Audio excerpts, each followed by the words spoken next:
Odisha April 10 रे हेबाक प्रथम पर्याय निर्वाचन प्रस्तुतिर समीक्षा करिसेंति भारत निर्वाचन कमिशन।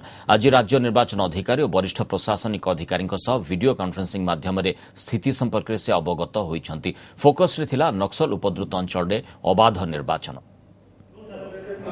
वीडियो कॉन्फ्रेंस माध्यम निर्वाचन कमिशन राज्य निर्वाचन अधिकारी आलोचना। फोकस रे नक्सल उपद्रुत अंचल अबाध और निरपेक्ष निर्वाचन। प्रथम पर्याय निर्वाचन में अधिक संवेदनशील बूथ रही माओ अंचल में। अधिक माओ उपद्रुत अंचल को कैटेगरी ए रे रखा जायछि।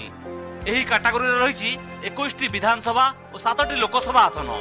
सेहीपरि कैटेगरी बी रे 15टी विधानसभा और गोटे लोकसभा आसन एवं सी रे रही 22टी विधानसभा और 6टी लोकसभा आसन। एसबू अंचल पर राज्य मागिथिबा 60 कंपानी अतिरिक्त फोर्स पहुंची सारिछंती। नुआपड़ा कोरापुट और मालकानगिरी आवश्यक 3टी हेलिकॉप्टर शीघ्र पहुंची जिवो।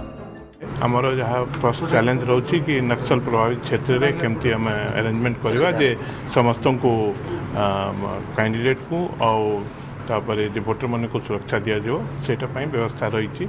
और जहाँ कहते से जे बायकट कॉल को आम केते दूर आम निगेट कर से भी आम व्यवस्था कर।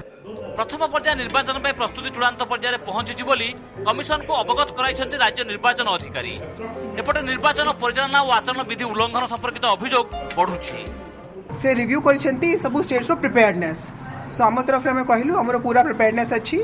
आमर वोटर स्लिप हो सेटा डिस्ट्रीब्यूशन चली। ईवीएम रो किसी प्रॉब्लम नाही। आमर जो एक्स्ट्रा सिक्योरिटी फोर्स आसीबा कथा 60टा कंपनी आसिक डिप्लॉय हे सारिछन्ति। सो आमर को इश्यू रे किसी प्रॉब्लम नाही। सेटा हमें तांको अवगत कराइलु। आमे इलेक्शन टाइम पूरा प्रकार रेडी हेके अछु। हाना केसेस जोडे कहले मेजर जो आसुछि हमें रिपोर्ट करू संगे संगे किंतु जिला स्तर भी आसुछि हमें फिगर अपन कॉल का दे। तबे माओ उपद्रुत अंचल रे भोट वर्जन धमक को नडरी मतदान करने को आह्वान दैछन्ति निर्वाचन अधिकारी। कैमरामैन भवानी सह शांतिभूषण मिश्र, ओटीवी।